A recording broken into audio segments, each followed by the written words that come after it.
ABP माझा, उघडा डोळे बघा नीट। नमस्कार, मी प्रसन्न जोशी। आपण पाहता एबीपी माझावर माझा विशेष विषयाची चर्चा सुरू करण्यापूर्वी एक महत्त्वाची बातमी आपल्याला घ्यावी लागेल। बाळासाहेब सानपांच्या भाजप प्रवेशानंतर उत्तर महाराष्ट्रातील नाराज भाजप कार्यकर्ते संजय राऊतांच्या उपस्थितीत आता शिवसेनेत प्रवेश करतायत। उत्तर महाराष्ट्रामध्ये क्रियेला प्रतिक्रिया बघायला मिळते। सानप गेले भाजपमध्ये, नाराज भाजप कार्यकर्ते जात आहेत शिवसेनेमध्ये। याबद्दल राऊतांनी काय विधान केले पाहूया।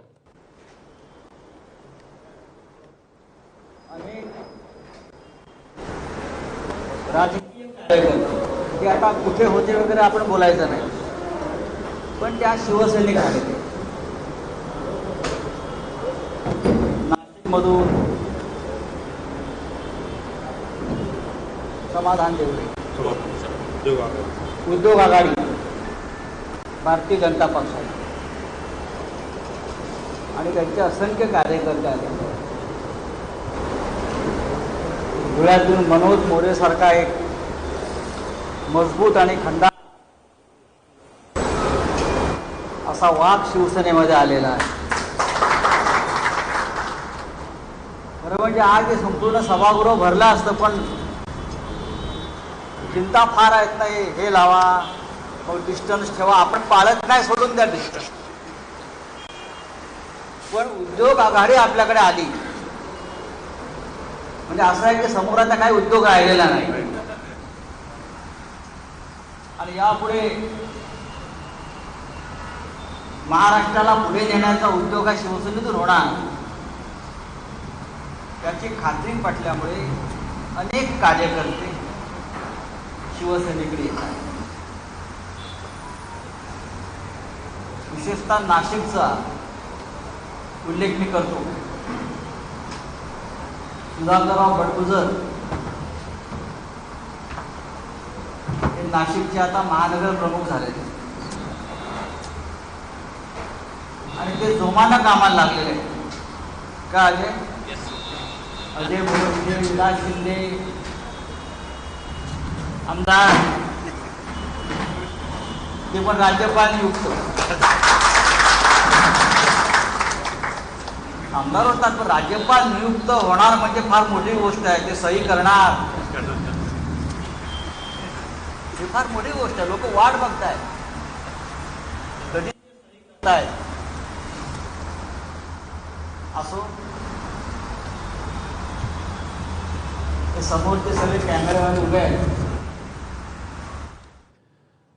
तेव्हा उत्तर महाराष्ट्राच्या राजकारणातून आपण जरा अधिक उत्तरेला जाऊयात, कारण आपला विषय आजचा काश्मीरशी संबंधित आहे। काश्मीरमध्ये 370 कलम हटवल्यानंतर ज्या DDC डिस्ट्रिक्ट डेव्हलपमेंट काउन्सिलच्या निवडणुका झाल्या, थोडक्यात थोडीशी तुलना वेगळी ठरेल। जिल्हा परिषद निवडणुकाचे त्यांच्या जिल्हा विकास डेव्हलपमेंट बोर्डाच्या त्या निवडणुका होत्या, त्यात गुपकार आघाडी पुढे आहे। शिवाय काँग्रेसच्या जागा पकडून विचार करायचा झाला तर भाजपला बऱ्यापैकी पिछाडी मिळालेली आहे।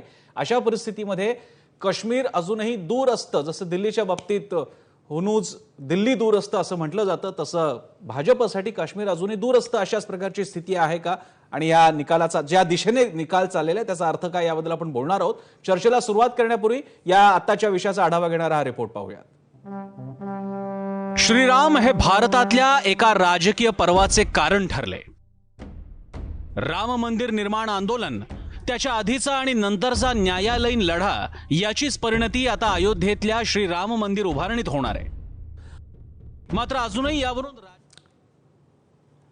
काश्मीरमध्ये ज्या प्रकारे निवडणुकीचे निकाल पाहायला मिळतात त्या दृष्टीने हे जवळपास स्पष्ट आहे की भाजपला जम्मूमध्ये बऱ्यापैकी पुढाकार मिळालेला आहे, मात्र त्याचवेळी काश्मीरमध्ये अजूनही ते मन जिंकू शकलेले नाहीत आणि मतं मिळण्याची गोष्ट तर आणखी दूरच आहे। हाच आपला विषय। यावर बोलण्यासाठी आपल्यासोबत मान्यवर आहेत। माझ्यासोबत असतील जतीन देसाई, काश्मीर विषयाचे अभ्यासक आहेत, अनेकदा काश्मीरमध्ये ते जाऊन असतात, तिथल्या पत्रकारांशी त्यांचा चांगला संपर्क आहे, माझ्यासोबत स्टुडिओमध्ये आहेत। याशिवाय माझ्यासोबत असतील अभय देशपांडे, ज्येष्ठ राजकीय विश्लेषक, याचप्रमाणे भाजपतर्फे माझ्यासोबत असतील केशव उपाध्ये, मला राम कदम दिसतात, माफ करा, आमदार राम कदम माझ्यासोबत असतील, जे भाजपची भूमिका मांडतील। त्याशिवाय आणखी सुद्धा काही मान्यवर आपल्या चर्चेत सहभागी होत आहेत। आसिफ कुरेशी एबीपी न्यूजचे प्रतिनिधी थोड्याच वेळात आपल्यासोबत असतील। याशिवाय हेमलता पाटील काँग्रेसची भूमिका मांडण्यासाठी, आणि चारुदत्त कहू जे जम्मू काश्मीर अध्ययन केंद्राचे सदस्य आहेत, अभ्यासक आहेत। सगळ्यांचं स्वागत। मी पहिल्यांदा जातो राम कदमांकडे, पण त्यांच्याकडे जाण्यापूर्वी हा विषय काय आहे, काश्मीरची निवडणूक ही एवढी का महत्वाची मानते की ज्याच्यामुळे महाराष्ट्रात एखादा चॅनल त्यावर चर्चा घेतोय, समजून घेऊयात या रिपोर्टमधून. जम्मू काश्मीरमध्ये जिल्हा विकास परिषदेच्या निवडणुकांमध्ये गुपकार आघाडीनं भाजपला मागे टाकलंय. यासोबतच काँग्रेसच्या जागा धरल्या तर भाजपला इथल्या मतदारांनी पहिली पसंती दिली नसल्याचं स्पष्ट आहे. जम्मू काश्मीर केंद्रशासित जाहीर झाल्यानंतरच्या या पहिल्या निवडणुका असल्यानं निवडणुकीचा निकाल हा एक प्रकारे भाजपवरचा आणि 370 हटवण्यावरचा विश्वास दर्शवणारा ठरणार आहे. भाजपचं आव्हान पाहता National Conference, PDP, People's Conference, Awami National Conference, Jammu Kashmir People's Movement, CPI, CPM या पक्षांनी एकत्र येत गुपकार आघाडी बनवून लढत दिली आहे. 2019 मध्ये काश्मीरमधल्या प्रमुख पक्षांनी एकत्र येत काश्मीरचा विशेष दर्जा काढण्याच्या केंद्राच्या हालचालींविरोधात एक संयुक्त जाहीरनामा प्रसिद्ध केला. यालाच गुपकार जाहीरनामा म्हणतात. त्यावर स्वाक्षऱ्या केलेल्या पक्षांची ही गुपकार आघाडी आहे. एकूणच गुपकार आघाडीला मिळणारं यश पाहता केंद्रातील भाजपच्या सत्तेसाठी हनूज काश्मीर दूर असतं असंच म्हणावं लागेल.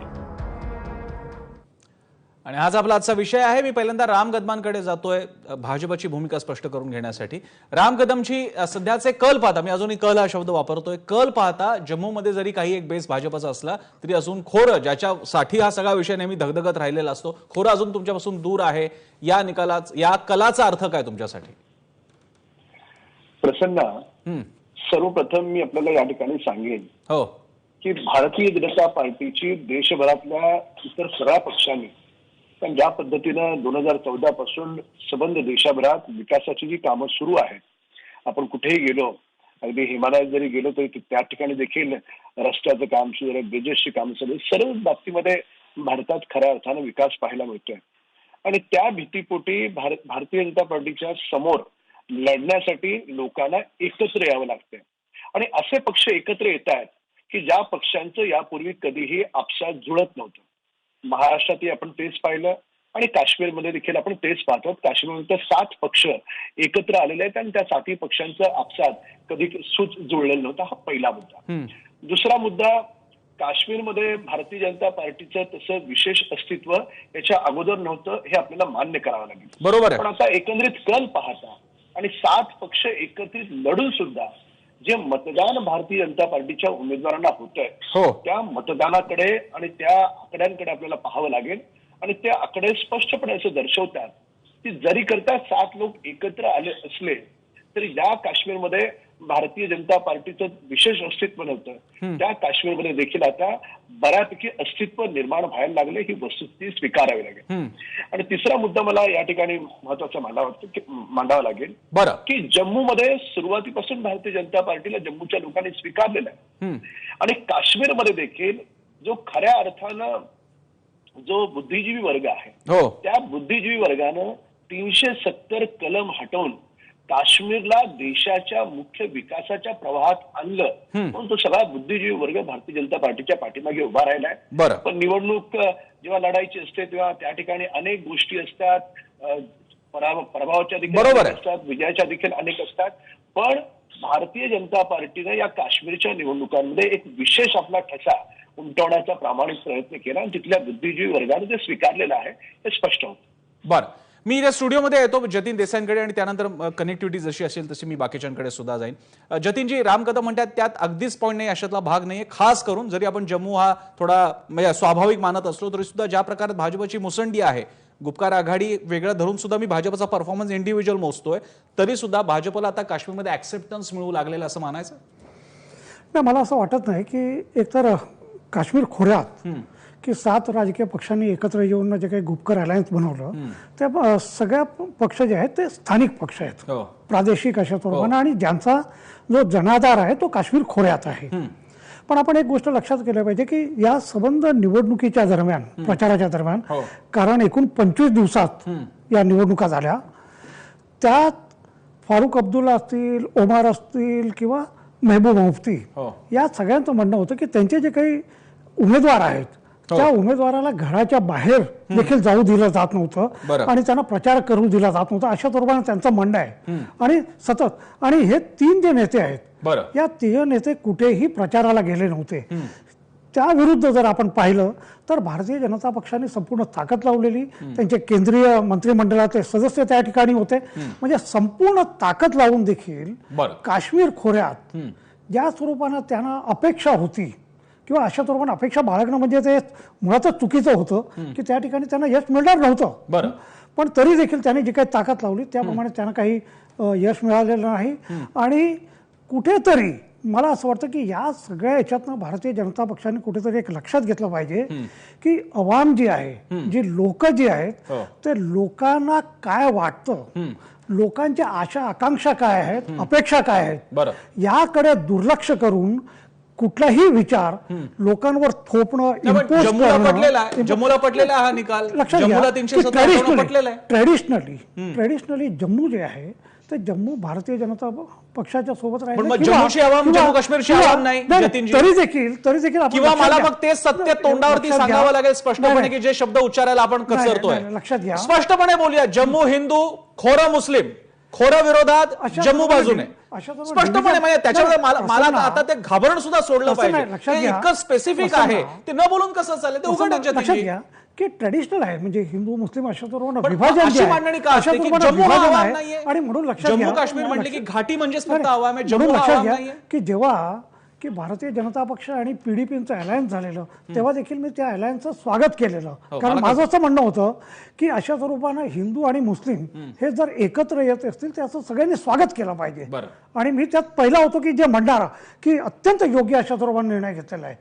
पण लक्षात घ्या की हे कुठेतरी तुम्हाला जी काही दुरी आहे ही दुरी मिटवण्यासाठी प्रयत्न केले पाहिजे आणि ते सिरियस अशा स्वरूपाने असले पाहिजे की अशा स्वरूपाने वन वर्सेस अदर अशा स्वरूपानं राजकारणात होत नाही. शेवटी एखाद्या पक्षाला इन शॉर्ट टर्म आपण ज्याला म्हणतो की त्याचा राजकीय फायदा होऊ शकतो, परंतु देशाचा जर विचार केला तर लॉंग टर्म मध्ये त्याचा काय परिणाम होईल याचा कुठेतरी सत्तेत असलेल्या लोकांनी आणि इतरांनी देखील या सगळ्यांनी कुठेतरी विचार केला पाहिजे. आणि त्या दृष्टीनं या निवडणुकीकडे आपण पाहिलं पाहिजे. म्हणजे मी आता जे वर्णन करतो हे स्वतःमध्येच एक नॅरेटिव्ह नाही का? जर का होत असेल जम्मू हिंदू आणि खोरं म्हणजे मुस्लिम, हे नॅरेटिव्ह सेट होणं म्हणजे धोकादायक आहे. पण ते होण्यामागची राजकीय प्रक्रिया समजून घेतली तर जसं जतीन देसाई म्हणतात या विभागणीचे फायदे होतील पण दूरगामी परिणाम दुष्परिणाम असतील. मी जातोय चारुदत्त कहू यांच्याकडे, त्यानंतर मी हेमलताजींकडे आणि अभय देशपांडेंकडे जाईन. चारुदत्त कहूजी, जतीन देसाई सुद्धा तुमच्यासारखेच विश्लेषक आहेत, काश्मीरशी खूप जवळचा संबंध आहे जसं तुमचा पण आहे. त्यांनी एक दृष्टिकोन मांडला, तुमचं काय म्हणणं आहे? भाजपच्या पुढाकार आघाडीबद्दल बोलायचं की गुपकारांबद्दल बोलायचं?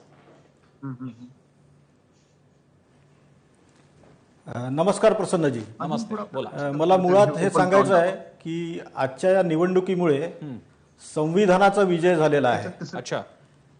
आणि लोकशाहीचा सुद्धा विजय झालेला आहे. मला असं वाटतं की या पॅनलमध्ये जे सगळे लोक बसलेले आहेत त्यांनी पहिल्यांदा जम्मू काश्मीरमध्ये दहशतवाद मुक्त अशा वातावरणात निवडणूक बघितली आहे. कुठेही बॉम्बस्फोट झाले नाही, कुठेही दहशतवाद्यांचं बहिष्काराचं आवाहन यशस्वी झालं नाही. आणि गुपकार अलायन्स ही जी निवडणूक लढली आहे ही पराभवाच्या भीतीने एकत्र आलेल्या नेत्यांची युती आहे. कारण हे जर पक्ष स्वतंत्रपणे लढले असते तर त्यांना आज जितक्या जागा आपल्याला दिसत आहेत तितक्याही मिळालेल्या नसत्या. आणि ज्यावेळेला प्रचार सुरू होता त्यावेळेला अनेक चॅनल्सचे प्रतिनिधी पहिल्यांदा छोट्या छोट्या गावांमध्ये पोहोचले आणि तिथे त्यांना दिसलं की बा देशाच्या अन्य भागात ज्या समस्या आहेत त्या सुद्धा जम्मू काश्मीरमध्ये समस्या आहेत. बरं. लोकांना स्थैर्य हवं होतं, लोकांना शिक्षण हवं होतं, लोकांना रोजगार हवा होता, लोकांना तिथे उद्योग आलेले होते. मला चारुदत्त कहूजी, जो मी जतीन देसाईंना प्रश्न विचारला तोच तुम्हाला पण विचारेन. लोक म्हणजे कोण? जम्मूमध्ये आघाडी मिळाली की ते लोक झाले जम्मू काश्मीरचे? जसं मी जतीन देसाईंना म्हणालो की काश्मीर खोरं म्हणजे अख्खी आवाम झाली का, जम्मू नाही का? तसं मी तुम्हाला प्रश्न विचारतो, जम्मूमध्ये भाजपला आघाडी मिळाली म्हणजे काश्मीरचं मतदान भाजपच्या बाजूने झालं का? खोऱ्याचं काय करायचं?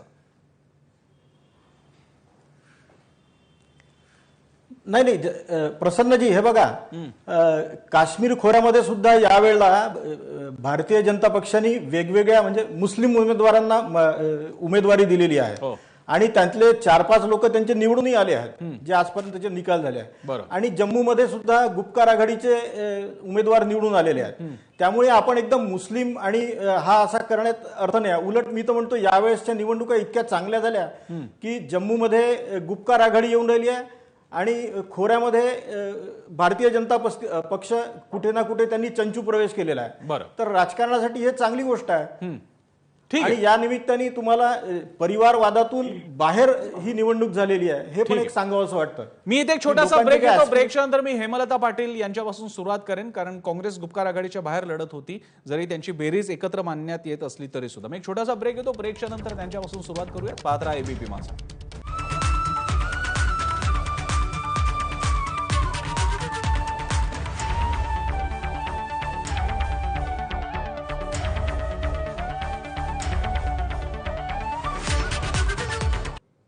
ब्रेक नंतर आपल्या सगळ्यांचं स्वागत. माझा विशेषमध्ये आज आपण जरा काश्मीरची चर्चा करतोय, कारण तिथे DDC डिस्ट्रिक्ट डेव्हलपमेंट काउन्सिलच्या निवडणुका पार पडतायत आणि एकूण कल पाहता भाजपची मुसंडी आहे. गुपकारने सुद्धा, गुपकार आघाडी म्हणजे जे तिकडे भाजप इतर पक्ष आहेत, प्रादेशिक पक्ष, त्यांचा तो अलायन्स आहे, तो गुपकार अलायन्स म्हणून ओळखला जातो आणि तो भाजपला टफ फाईट देतो. पण भाजपची मुसंडी दुर्लक्षिता येण्याजोगी नाहीये. मी जातो हेमलता पाटील यांच्याकडे, कारण काँग्रेस याच्या पलीकडे तिथे लढतोय.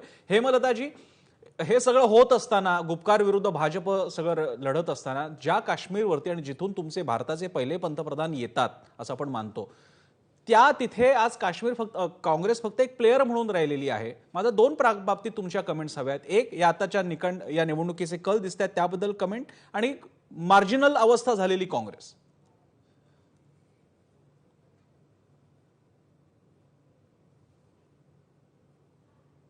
हेमलताजी, माझा आवाज पोहोचतोय तुमच्यापर्यंत? माझा हरकत नाही, माझा हेमलता पाटलांपर्यंत आवाज पोहोचत नाही. मी अभय देशपांडेंकडे जातो. अभयजी, एकूण निरीक्षण काय सांगताय तुमचं? नाही, एक निश्चित आहे प्रश्न, या निवडणुकीला महत्व कशासाठी आलं तर या निवडणुकीकडे 370 रद्द केल्याचं रेफरंडम किंवा सार्वमत म्हणून बघायचं का, अशी चर्चा सुरू झाली. स्वाभाविकपणे त्याच्यामुळे त्याला त्या निवडणुकीला महत्व आहे. चारुदत्त कहू म्हणाले ते अगदी बरोबर आहे की हे पहिलं अभिनंदन तर काश्मीरच्या जनतेचं केलं पाहिजे, ते म्हणजे लोकशाही प्रक्रियेत शांततेने सहभाग होऊन ही निवडणुकीत या मतदानाची हिरिरीने मतदान केलं त्याच्याबद्दल. दुसरा भाग जो आहे गुपकार अलायन्स मध्ये, म्हणजे गुपकार अलायन्स ज्यावेळेस ते 4 ऑगस्टच्या डिक्लेरेशन नंतर एकत्र आले आणि त्यांनी 370च्या संदर्भात भूमिका घेऊन लढवली आणि काँग्रेस ची परिस्थिती अशी झाली की काँग्रेसला गुपकार अलायन्सचे काही पक्षाच्या ज्या भूमिका होत्या की या प्रश्नामध्ये आंतरराष्ट्रीय हस्तक्षेप होणं आवश्यक आहे. काँग्रेस राष्ट्रीय पक्ष असल्यामुळे त्यांना ही गोष्ट स्वीकारता येणं शक्य नव्हतं. त्यामुळे काँग्रेसने गुपकार आघाडीकडून बाहेर राहायचं ठरवलं. ना ते 370 रद्द करण्याच्या बाजूचे होते, ना ते गुपकार त्याच्या विरुद्ध उभारलेल्या आघाडीचे घटक होते. त्याच्यामुळे काँग्रेसची अवस्था तिथे विचित्र होती. त्या मानाने त्यांच्या मिळालेल्या जागा या बऱ्या म्हणाव्या लागल्या. दुसरं असं आहे की ज्याचा उल्लेख कहूनी अगदी अचूक केला की जम्मू म्हणजे भाजप आणि काश्मीर म्हणजे नॅशनल कॉन्फरन्स किंवा PDP असं जे विभागणी होती या निवडणुकीमध्ये आतापर्यंत माझ्या माहितीप्रमाणे व्हॅली किंवा ज्याला काश्मीर म्हणतो आपण, तिकडे भाजपाच्या 4 जागा निवडून आलेल्या आहेत किंवा आघाडीवर आहेत ते. तसंच गुपकार अलायन्सला जम्मूमध्ये, जे की भाजपाचा बालेकिल्ला मिळतो, तिथेही जागा मिळालेल्या आहेत. याचा अर्थ जम्मू मधल्या लोकांना, काही लोकांना मान्य आहे आणि काही लोकांना मान्य नाही, आणि काश्मीरमध्ये काही लोकांचं म्हणणं 370 रद्द केलं असं गृहीत धरतं. असा सरसोपट त्याच्यातून निर्णय घेता येणार नाही. एक लक्षात घेतलं पाहिजे, DCC म्हणजे स्थानिक स्वराज्य संस्थाच्या स्वरूपात. याच्यामध्ये ज्या पक्षाचं काडर, ज्याचं कार्यकर्ते खालपर्यंत असतात त्यांना त्याचा फायदा होतो आणि राष्ट्रीय मुद्दे, जरी या निवडणुकीमध्ये 370 मुद्दा असला तरी त्याबरोबरही उमेदवाराचं वेटेज, जेव्हा कॅनव्हास छोटा होतो त्यावेळेस उमेदवाराचं महत्व वाढतं. त्या पद्धतीने जिथे जिथे त्या पक्ष संघटना मजबूत आहेत अशा ठिकाणी त्यांचा फायदा होतो. आणि मला वाटतं की या निवडणुकीचा कल हा त्या दृष्टीने आलेला आहे. याच्यावरून एकदम सार्वमत आहे असं समजण्याचं कारण नाही. आणि दुसरं एक निश्चित आहे की भाजपाचं या सगळ्या ध्रुवीकरणाचं 370 हवं की नको एवढा मुद्दा असताना भाजपाने मिळालेलं यश सुद्धा मला वाटतं की हे निश्चितच लक्षवेधी आहे. कारण गुपकार आघाडीची मात जरी दिसली असती तरी मला वाटतं की मायावतींचं जे सूत्र असतं हरण्यासाठी, हरवण्यासाठी आणि जिंकण्यासाठी, तर त्या सूत्राप्रमाणे भाजप तिथे काश्मीरमध्ये काम करत आहे आणि त्यात थोडंफार यश मला वाटतं की या निवडणुकीत त्यांना मिळालेलं दिसतंय. मी हेमलता पाटील यांच्याकडे जातो मागाचा प्रश्न घेऊन. हेमलताजी, हे सगळं तुम्ही आता अभय देशपांडेंचं म्हणणं ऐकत असाल. या सगळ्या खेळामध्ये, या निवडणुकीच्या सगळ्या प्रक्रियेमध्ये काँग्रेसला जागा मिळाल्या ही चांगली गोष्ट आहे, पण प्रश्न असा आहे, काँग्रेस ना धड 370 अबॉलिश करण्याच्या बाजूने, ना धड परत बसवण्याच्या बाजूने, ना गुपकार अलायन्समध्ये सामील. मग नेमकं काँग्रेस या निवडणुकीकडे बघतं कसं? तुमचा लॉंग टर्म प्लॅन काय असणार आहे काँग्रेसचा काश्मीरकडे बघण्याचा? दोन मुद्द्यांमध्ये मी आपलं उत्तर द्यायला इच्छुक आहे.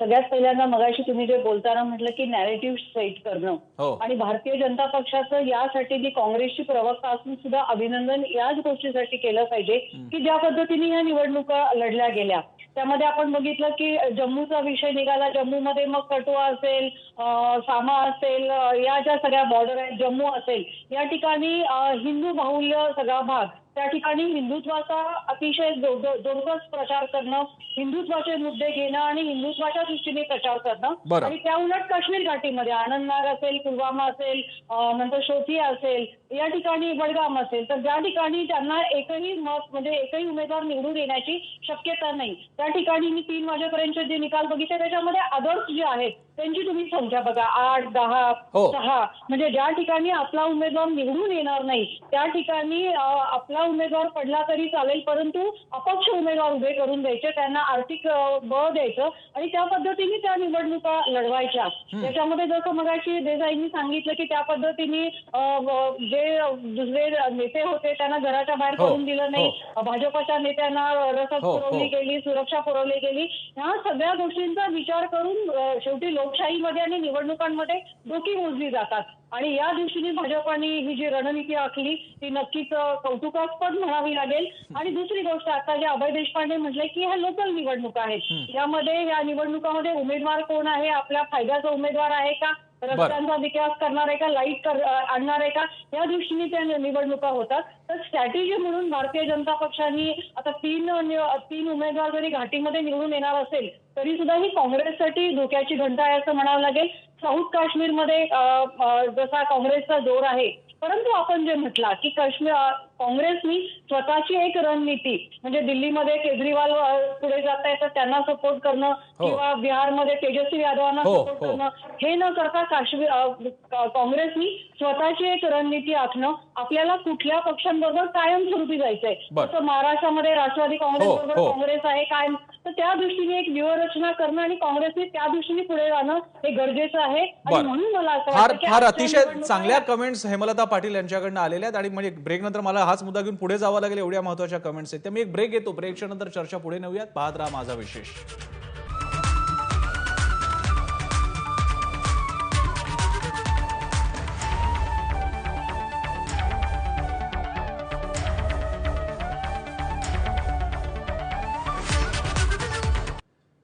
ब्रेक नंतर आपल्या सगळ्यांचं माझा विशेषमध्ये आपल्या सगळ्यांचं स्वागत. आपला विषय काश्मीरच्या निवडणुकांबद्दलचा चालू आहे आणि माझ्यासोबत आता माझे सहकारी काश्मीरमधले एबीपी न्यूजचे सहकारी आसिफ कुरेशी सुद्धा सहभागी होतील. त्यांच्याकडे जाण्यापूर्वी फक्त मी एकदा राम कदमांकडे जाऊन येतो.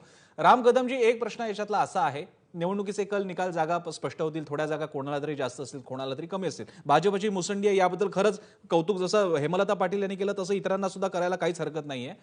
माझा तुम्हाला राम कदमजी माझा आवाज येतोय, तुम्हाला पोहोचतोय? कारण तुमचा आम्हाला येत नाहीये राम कदमजी. एक मिनिट.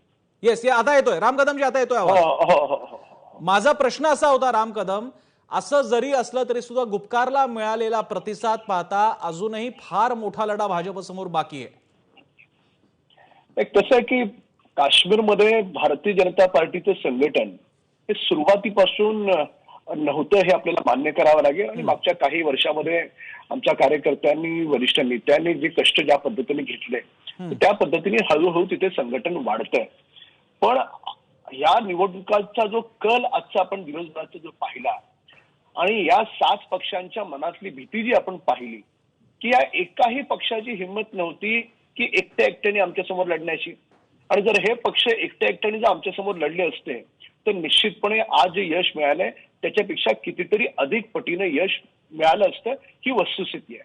पण जेव्हा 7 पक्ष एकत्र येऊन सुद्धा भारतीय जनता पार्टीला इतर पक्षांना घाम फुटेल इतकी चांगली मतं मिळतात, मला असं वाटतं हे निश्चितपणे आमच्या केंद्रीय नेतृत्वाचं यश आहे, आदरणीय पंतप्रधानांचं यश आहे. 370 कलम हटवलं त्या कलम हटवल्यामुळे तिथल्या बुद्धिजीवी वर्गानं त्याला स्वीकारलं आणि इतरही वर्ग त्याला निश्चितपणे स्वीकारतो आणि काश्मीर आता पूर्णपणे देशाच्या विकास धारेमध्ये आलाय.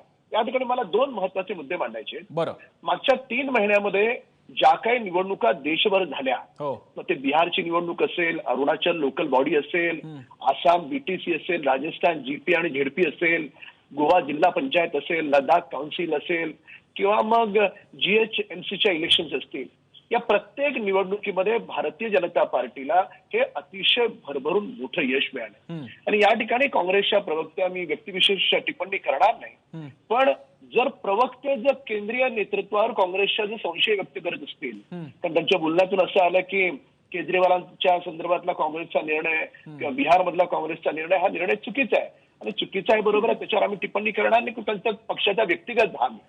पण या ठिकाणी काँग्रेसच्या नेत्यांमध्येच त्यांच्या नेतृत्वाविषयी अस्वस्थता आहे, हे देखील काही लपून राहिलेलं आहे. बरं, ठीक है. मी आता आसिफ कुरैशी यांच्याकडे जातो. काश्मीरमध्ये आसिफ जी, जिस तरीके के रिजल्ट सामने आ रहे हैं, अभी तो रुझान आ रहे हैं, आगे जाके रिजल्ट बाद में आएंगे, लेकिन गुपकार वर्सेस बीजेपी, इन दोनों के क्लैश ऑफ टाइटन्स को आप वहां पे कश्मीर से कैसे देख रहे हो? खास करके बीजेपी को जिस तरीके से तूल मिल रहा है, जिस तरीके से रिस्पांस मिल रहा है वैली में कुछ हद तक, और खास करके जम्मू में भी, और गुपकार को भी तो मिल ही रहा है, तो सारे पार्टीज एक आए हैं. आपका एनालिसिस क्या है इसके बारे में? प्रसन्न, देखिए जो अभी तक जो हमारे पास लेटेस्ट ट्रेंड्स और रिजल्ट्स आए हैं, उसमें जो गुपकार अलायंस है वो तकरीबन 100 के आंकड़े के करीब पहुंचा है, 25 सीट जीत चुका है, जबकि बीजेपी अभी 56 के आंकड़े पर है, 8 सीट जीत चुका है. लेकिन सबसे चौंका देने वाली बात जो ये है कि निर्दलीय उम्मीदवार काफी ज्यादा जीते हैं, 55 के आंकड़े पर है, 18 पे जीत चुके हैं. यानी कुल मिला के अगर देखें तो जो भी डिस्ट्रिक्ट डेवलपमेंट काउंसिल बनेंगे उनमें निर्दलियों का जो कब्जा है वो ज्यादातर पर रहेगा. अभी तक केवल 3 जिलों में ही जो है पूरा वोटिंग जो है, काउंटिंग जो है वो पूरी हो चुकी है. श्रीनगर की जो डिस्ट्रिक्ट डेवलपमेंट काउंसिल रहेगी उसमें 7 निर्दलीय जीते हैं, यानी यहाँ पे निर्दलीय उम्मीदवारों का कब्जा रहेगा. पुलवामा में PAGD को यानी गुपकार अलायंस को 7 सीट मिली हैं, जिसमें PDP को 5, NC को 2 मिली है, तो वहां पे उनका कब्जा रहेगा. लेकिन जिस तरीके से पुलवामा जैसे संवेदनशील इलाके में बीजेपी ने 1 सीट जीती है, पुलवामा के काकापुरा से ही जो बीजेपी की प्रत्याशी थी मिन्हा, वो जीती है. लेकिन उस जीत के पीछे भी जो अंतरकलह है गुपकार अलायंस में, वो सामने देखने को मिली, क्योंकि मिन्हा के अगेंस्ट उन्होंने दोनों ने ही, यानी नेशनल कॉन्फ्रेंस ने और PDP ने भी प्रत्याशी खड़ा किया था, और मिन्हा केवल 2 वोट के अंतर से ये सीट जीती है. और बीजेपी के लिए तीसरा कमल जो है वो दक्षिण कश्मीर में खिल गया. यानी आने वाले दिनों में जिस तरीके से जो लड़ाई है, राजनीतिक लड़ाई अब डिस्ट्रिक्ट डेवलपमेंट काउंसिल में भी लड़ी जाएगी, क्योंकि यहाँ पे आंकड़ा मैटर नहीं करेगा कि कौन सी पार्टी कितना सीट जीतेगी, क्योंकि हर डिस्ट्रिक्ट डेवलपमेंट काउंसिल में 14 सीट है, और 14 सीट ही फैसला करेगी कि किसके पास मेजॉरिटी होगी, उन्हीं का चेयरमैन होगा और वही देखेगा. और यहाँ पे बीजेपी जो है वो बैकफुट पे रहेगी. यानी कश्मीर घाटी में जितनी भी डिस्ट्रिक्ट डेवलपमेंट काउंसिल्स बनेगी, वहां पे या तो निर्दलीय का कब्जा रहेगा या फिर गुपकार अलायंस का कब्जा रहेगा. और इसी तरीके से जम्मू में ज्यादातर जो काउंसिल रहेंगे वहां पे बीजेपी का कब्जा रहेगा. यानी जो टसल है वो हर मैदान पे रहेगी. और आने वाले जी हाँ, आसिफ जी, वो ये तो बातें चलती रहेगी कि कौन रूल करेगा, कौन नहीं करेगा, कौन ऑपोजिशन में बैठेगा. हम जानना चाहेंगे आपकी जमा से कि 370 हटाने के बाद, ये स्पेशल दर्जा हटाने के बाद कश्मीर में किस माहौल में ये चुनाव हो रहे थे, किस तरीके का माहौल था, और जबकि अब रुझान आ रहे हैं, लोगों में क्या भावना है? देखिए, मैं खुद पत्रकारिता में 20 साल से ज़्यादा से हूँ, और 1996 के इलेक्शन से ही इलेक्शंस को देखता आया हूँ, कवर करता आया हूँ. मैं बता दूं कि मेरी पर्सनल एक्सपीरियंस भी ये रही कि ये पहला चुनाव है जो पूरे का पूरा चुनाव बिना किसी डर, खौफ और खतरे के हुआ है. यानी क्योंकि ये पहला चुनाव है जिसमें ना तो किसी अलगाववादी संगठन ने बायकॉट की कॉल दी थी, ना ही किसी मिलिटेंट संगठन ने कोई कार्रवाई की, यानी कोई हिंसा हुई. इसीलिए जो अगर कहे तो प्योर राजनीतिक तौर पर ये चुनाव हुए हैं, भले ही इनमें केवल 50% वोटिंग हुई हो, क्योंकि उम्मीद की जा रही थी कि बड़ी संख्या में लोग बाहर आएंगे, केवल 51.4% वोटिंग हुई, लेकिन पूरे का पूरा चुनाव जो है प्रशासन ने काफी इंतजाम भी किए थे, लेकिन जो माहौल था वो काफी उत्साहित करने वाला था, क्योंकि सभी पार्टियां जो थी बिना किसी खौफ और डर के बाहर आए थे, और जो मतदाता भी बाहर आए थे वो भी बिना किसी डर के आए थे। यानी कुल मिला के देखें तो जो चुनाव है अच्छे माहौल में हुए थे। अब देखना यह है कि जो राजनीति इसके पीछे है, जहां गुपकार अलायंस इसको एक रेफरेंडम 370 पे मान रहा है, वही बीजेपी इसको विकास और कश्मीर पर लिए गए फैसलों के लिए रेफरेंडम मान रही है। यानी वो लड़ाई जो है वो आने वाले दिनों में लड़ी जाएगी। लेकिन कुल मिला के जो चुनाव का जो समय था तकरीबन 1-1.5 महीने, मेरे वक्त का तकाजा, और एक तो मेरे हाथ में वक्त बहुत कम है क्योंकि हमारा डिबेट में बहुत बाकी के भी गेस्ट शरीक हैं, इसलिए मैं आपको बीच में रोक रहा हूं, मुझे माफ कीजिएगा। मैं फिर से आपके पास आ रहा हूं एक ही सवाल लेके, क्योंकि मुझे बाकी के गेस्ट के पास जाना है। ये गुपकार अलायंस क्या आगे जाके कश्मीर की एक नई वास्तविकता होगी? क्या आगे जाके गुपकार वर्सेस बीजेपी यही कश्मीर का पॉलिटिकल सिनारियो होगा आगे जाके भी सारे इलेक्शंस के लिए? देखिए, ये चुनाव गुपकार अलायंस ने इस बात पे लड़ा था कि बीजेपी को कश्मीर घाटी में कोई पृष्ठभूमि देनी नहीं है, कोई जमीन देनी नहीं है। आने वाले चुनाव में क्या ये एक साथ बैठेंगे? ऐसा मुमकिन नहीं है, क्योंकि जब विधानसभा का चुनाव होगा वहां पे ये सारी पार्टियां एक दूसरे के अगेंस्ट होगी, और जो अलायंस बना है वो केवल और केवल राज्य का दर्जा वापस देने और 370 की बहाली के मुद्दे पर बना है, ना कि एक राजनीतिक गठजोड़ जो कि सरकार चलाने के लिए बना है। जी जी, आप हमारे साथ जुडे रहिए। मी पुन्हा एकदा स्टुडिओमध्ये येतो। मी जतीन देसाईंपासून पुढचा राऊंड सुरू करतोय। जतीन जी, या परिस्थितीमध्ये आता गुपकार अलायन्स राज्याच्या लेवलला निवडणुका लढेल की नाही हा पुढचा भाग आहे, जसं आपल्याला आसिफ सांगत होता। पण आता त्या डीडीसीच्या बाबतीत मात्र हे एक वास्तव आहे भाजपच्या समोर। पण भाजपला दूर ठेवण्यासाठी विरोधकांनी एकमेकांचं तोंड न बघणारे एकत्र येतात, हे आता यापुढे भारताचं आणि काश्मीरचं पण वास्तव असेल? नाही, लक्षात घ्या की काश्मीरमध्ये यापूर्वी देखील वेगवेगळे जे काही गट आहेत, मग त्यात फुटीरवादी असतील किंवा स्वतंत्र अशा धर्माने मागण्या करणारे असतील, हे देखील एकत्र या आधी देखील आले आहेत. म्हणजे सगळेच जण, म्हणजे त्याचे आपण विचार केला, पण ते तात्पुरता एकत्र येणं आणि आता एक त्याला शेवटी कुठेतरी तुम्हाला राजकारणात अशा धर्माने पाहिलं पाहिजे की जे काही तुमचे जे काही विरोधक आहेत ते विरोधक एकत्र येणार नाही अशा स्वरूपाने ती राजनीती असली पाहिजे. या ठिकाणी काय झालं, या ठिकाणी भारतीय जनता पक्षाने जे काही भूमिका घेतली किंवा केंद्र सरकारने 370 च्या अनुषंगाने जे काही केलं, त्यामुळे सगळे एकत्र आले, पर्यायच नाही. आणि अशा स्वरूपानं हे जे काही राजकारण आहे की विरोधक जे असतात त्या विरोधकांना जे वेगवेगळे आहेत, आयडिओलॉजी ज्यांची वेगवेगळी आहेत, म्हणजे उदाहरणार्थ पीडीपी आणि एनसी मध्ये खूप फरक आहे. म्हणजे त्यांचा भूमिका तुम्हाला विचारतो अगदी थोडक्यात उत्तरासाठी, हे वास्तव असणार यापुढे काश्मीरला सगळ्या इलेक्शनसाठी? मला असं वाटतं गुपकार अलायन्स ही रियालिटी आहे, ही रियालिटी आहे. आणि कारण ज्या स्वरूपाने आसिफने सांगितलं की शेवटी विधानसभामध्ये कोण सत्तेवर येणार, कुठल्याही परिस्थितीत गुपकार अलायन्सला भारतीय जनता पक्षाला सत्तेपासून दूर ठेवायचं आहे आणि त्यासाठी त्यांच्यासाठी काळाची गरज असणार आहे की एकत्र येणं. मी चारुदत्त कहूनकडे जातोय. चारुदत्तजी, गुपकार विरुद्ध भाजप, काश्मीरचं आणि एका अर्थानं देशाचं सुद्धा नवीन वास्तव, विरोधक एकत्र विरुद्ध भाजप.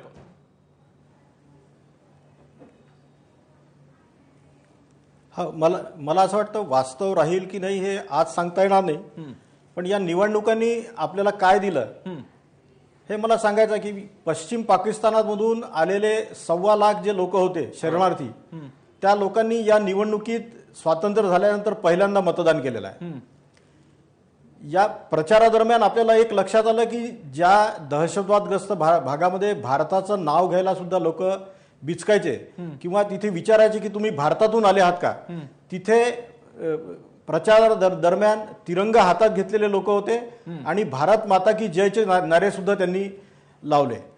त्यानंतर आजवरच्या ज्या निवडणुका आहेत त्या 10% निवडून यायचे लोकप्रतिनिधी, यावेळेला जवळपास 51% मतदान झालं. त्याच्यामुळे मतदारांचा जो उत्साह आहे तो सुद्धा आपण वाखाणण्यासारखा म्हणायला पाहिजे.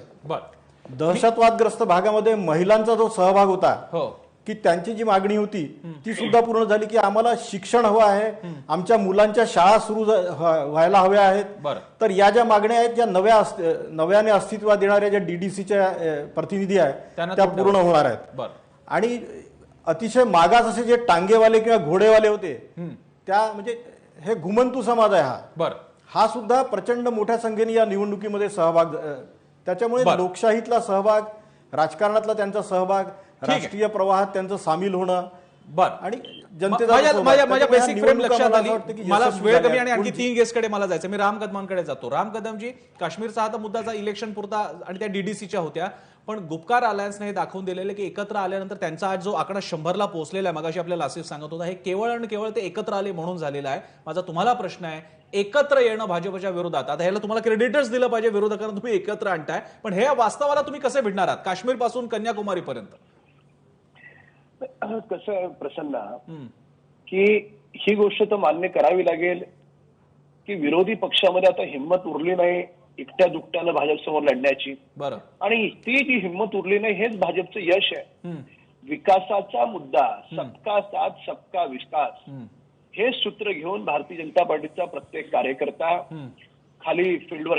ते झालं राम कदम, पण ते एकत्र आले की तुम्हाला एक्सिड करतात, महाराष्ट्रामध्ये एक्सिड करतात, ते महाराष्ट्रात तुम्हाला एक्सिड करतात, ते तुम्हाला काश्मीरमध्ये पण त्यांनी दाखवून दिलेले आहे. तुमची टीका बरोबर आहे, पण ते तुम्हाला सरपास करतात हे पण खरं आहे. बिहारमध्ये बीजेपी आणि एकत्र अनेक पक्ष आहेत. एक मिनिट, राम कदमांचं झालं ना, हेमलताजी येतो तुमच्याकडे, राम कदमांचं होऊ द्या. नाही, कौरव कितीही मोठ्या संख्येने एकत्र आले तरी पांडवांचा विजय झालेला हा इतिहास आहे. त्याच्यामुळे काही काळ मजा करू दे त्यांना, पण हा देश विकासाच्या पाठी आणि विकासाच्या सोबतच उभा राहील हा विश्वास आहे मला. ठीक आहे, हेमलता पाटील बोला. हेमलता पाटील, प्रसन्न, मी मगाशी भारतीय जनता पक्षाकडचं थोडंसं कुठं कौतुक केलं तर राम कदम एकदम घुरून गेले. मला खूप गंमत वाटते त्यांची की विजय सुद्धा तसंच स्वीकारला पाहिजे. आता जे ते बोलतायत ना की आमच्या विरुद्ध सगळे एकत्र येतात, सगळ्यात महत्वाचा प्रश्न की भारतीय जनता पक्षाने ज्या ज्या पक्षाबरोबर युती केली आहे स्थानिक पक्षाबद्दल त्यांना संपवायचं काम केलेलं आहे. त्यामुळं भारतीय जनता पक्षाबद्दल सर्व स्तरावरती सर्व राज्यांमध्ये एक असंतोष आहे आणि तो त्यांना भोगावा लागणार आहे. एक तर स्थानिक पक्षांना संपवायचं काम करायचं किंवा जर राष्ट्रीय पक्ष आहे काँग्रेससारखा त्यातले उमेदवार फोडायचे. म्हणजे मध्य प्रदेशमध्ये तेच घडलं, राजस्थानमध्ये करण्याचा प्रयत्न केला. त्यामुळे भारतीय जनता पक्षाला आलेली सूज आहे हे खूप काळ चालणार नाही. त्यामुळे फार हेमलताजी, भाजपची सूज सोडा, माझा भाजपला सूज असेल तर काँग्रेस एकदम अशी अगदी म्हणजे वेट लॉस झालेली आहे. माझा तुम्हाला प्रश्न आहे, आज जर का तुम्ही गुपकारचा एक कुठली तरी फर्म भूमिका घेतली असती, हेमलताजी मला हेमलताजी तुम्ही काँग्रेसबद्दल बोला ना, काँग्रेस कोणती भूमिका घेणार आहे? काँग्रेसला तर सूजही नाहीये. तुम्ही गुपकार सोबत जाणार आहात, तुम्ही इतर पक्षांसोबत जाणार आहात.